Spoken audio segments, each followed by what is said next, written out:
Hey, it's Amy from Eskino's Vinyl, and today I'm going to share with you the records that I kept from Chris Stiltner's epic 90s collection. If you didn't catch that video, it's one of the first videos I put up on my channel from last week. It goes over his collection in detail and highlights some of the epic 90s grunge, as well as hip-hop, industrial, stoner, doom metal, a lot of really awesome, hard-to-find records in his collection, and these are 19 of the records that I decided to keep. I've been a collector for a long time, collecting since high school, and own a record store now, online record store, for about a year. So I definitely wear the collector's hat. I'm also have to be financially smart, I guess, since this is my job. I don't want to keep too many things and not recoup my money and be able to pay the bills. So I had to narrow it down. These are the ones that I could not live without. Let me know what you guys think. If you would have kept these, if you would have not kept them, which ones you are shaking your head at me wondering why I didn't keep them. None of these I showed in the first video. I wanted to keep it all new and a mystery for you guys. So all of these records will not be for sale. They are in my own collection, but I have 19 because why would I pick 20? That's too nice of a number. I have 19 records to show you guys. There are a few more that I kept, but for the sake of time, I wanted to keep this short and sweet, so I'm just going to share 19 of the records that I kept from the Chris Stiltner collection. Are you guys ready? Okay, we're starting off with a bang. Number 1, Mother Love Bone. This is an original press, aka the only press, of Mother Love Bone, Apple, a US pressing, and it's a promo, gold stamp promo. Very, very, very fortunate and grateful to be able to own this record. Rest in peace to Andrew Wood, the unfortunate passing of the frontman right before this album came out. They could have been so big. They were like the perfect bridge from the 80s hair glam metal and then the 90s grunge. It was like the perfect marriage was Mother Love Bone. Hopefully this gets a reissue someday, but I'm very excited to own a gold stamp promo.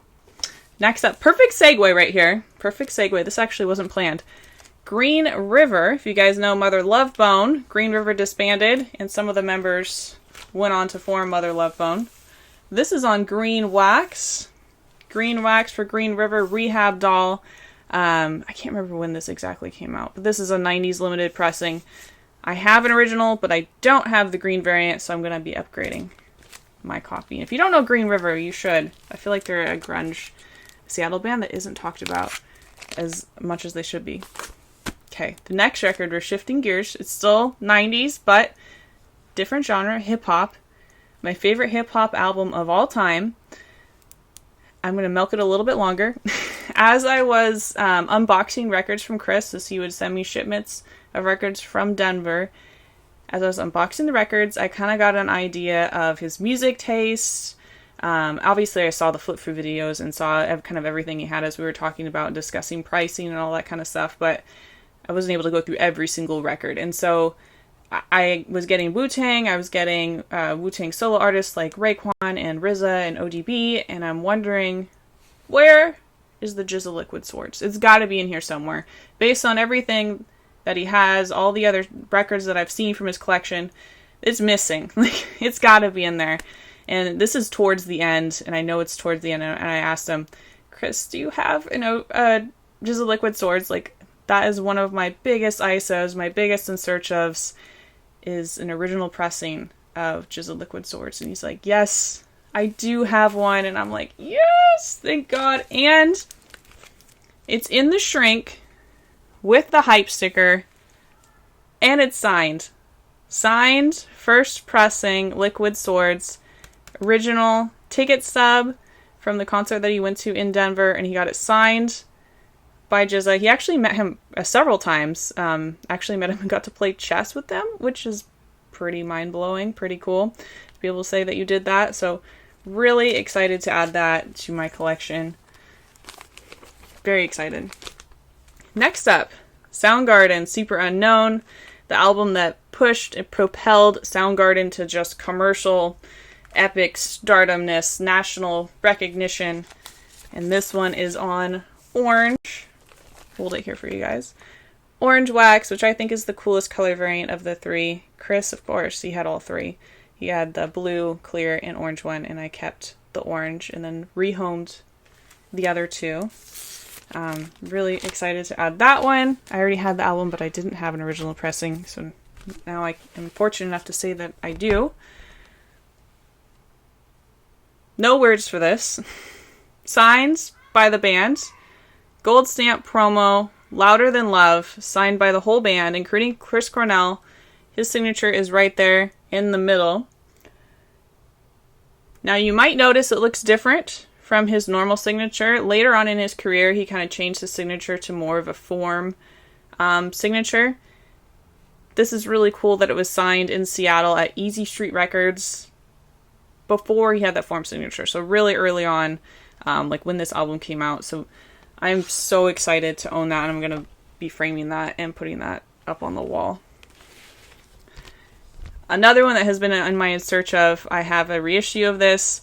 I've been looking for an original pressing for a very long time. I live in the Seattle area, if you couldn't tell, and I have never seen one. I've never seen an original press at a record show, at a record store.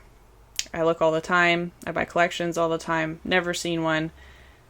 When Chris said he had one, I was ecstatic, and I was like, that is definitely same with me. And this is also a gold stamp promo.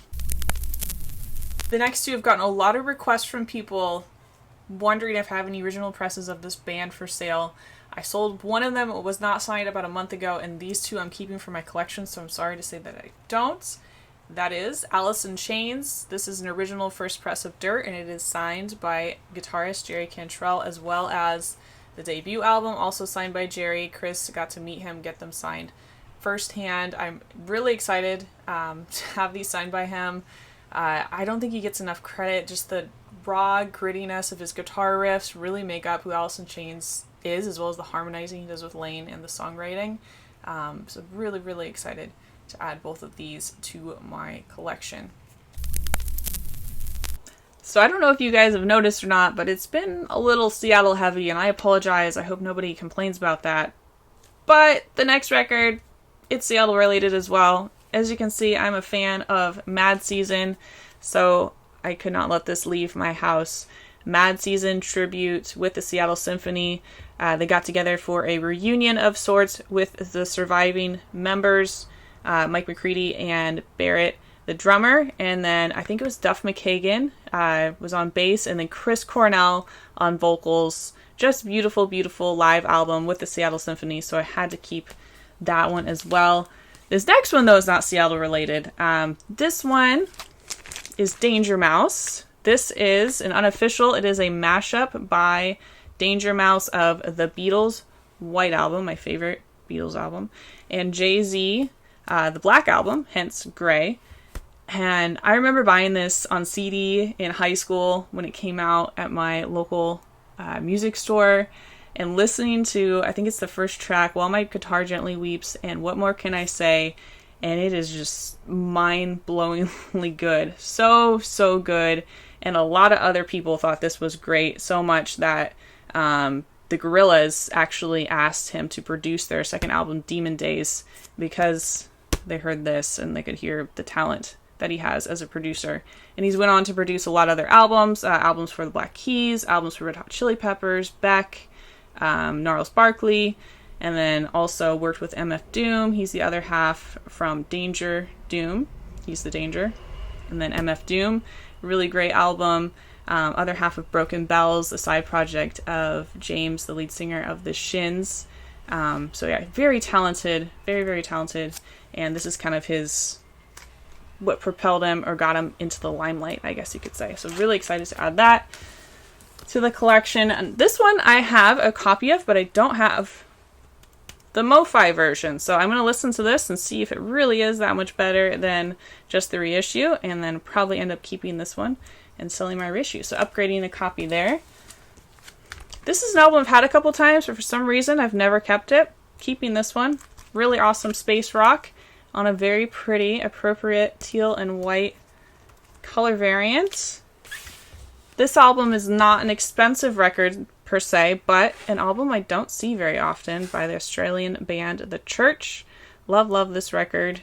Adding that to the collection. The Cure, Wish. I'm trying to procure. That was kind of a dumb way to say it. That was not on purpose, I swear. I'm trying to collect. That's a good word. I'm trying to collect all of the USOG Cure records. And this is one I didn't have. So, added that one. And we're getting down to it, you guys. We have 2 hip-hop albums back-to-back. De La Soul, 3 Feet High and Rising. I don't care who you are. I feel like if you like hip-hop, you like this album. It's like a happy hip-hop album. It puts you a smile on your face. And this is a white label promo.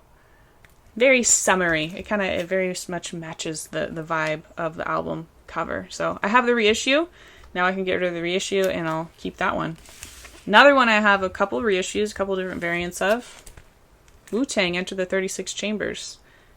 Don't have an original. Now I do, thanks to Chris. Okay, we're getting back to Seattle. Back to Seattle. Well, Ellensburg, actually, with Mark Lanigan. Side project here, Soul Savers. And then I kept this. This is a reissue of the collab between Isabel Campbell and Mark Lanigan. Isabel of Belle and Sebastian. And it's just beautiful. Screaming Trees I enjoy, but I think I like Mark's side projects even better. I really like the almost Tom Waits, Johnny Cash, like, I don't know, deep, kind of sadness. I don't know what it is about it, but I love it. So really like both of those albums, and I have to keep those for my own collection. Last, we're doing 19. Number 19 is a box set. Jeff Buckley. Another one who is gone, no longer with us. There's a lot of people in this stack that are no longer with us, unfortunately. This is a live box set from a coffee shop that he used to frequent, and have a, what is the word? Residency. I think he had like a residency at this coffee shop. I got it. I finally got it. Thank you for sticking with me. But really cool just to hear his dialogue in between songs, and just an amazing voice. He is somebody who live, I didn't get to see him live. This is the closest that I'll ever get to seeing him live, but he sounds like he did on his recording. It's just a beautiful, beautiful voice. So kept this Jeff Buckley box set as well. If you're watching this right when it came out, you still have time to buy some of Chris's records. If you haven't watched the video where I go over the records that I'm going to sell, check out that video. It is from last week. It is my first video pretty much that I ever put up, so it should be pretty easy for you to find. I'm going to be selling those records Friday, May 30th on Whatnot. That is where I sell records. It's a live streaming auction platform, a very fun and interactive way to buy records and interact with me, as well as other people in the chat who are there to watch and bid. $15 off your first purchase if you sign up with the link in the bio there. I would love to see you there, say hi, and maybe pick up one of Chris's records. A lot of the bigger items are going to be in this Friday's show, but there's thousands of records from this collection, so it's going to be spread out over the next couple of months. And yeah, I'll be doing a hip-hop show from it, probably another bigger, more rare grail show from it as well. So I hope to see you guys in it. Thank you so much for watching this video. Let me know what you think. Let me know what you would have kept for your collection or not kept, or just comment in general. It helps me out. Like the video, subscribe, follow me on Instagram under Esky Knows Vinyl. Follow me on Whatnot under Esky Knows Vinyl if you want to buy records from me or support my record store. And I hope to see you next time. Bye.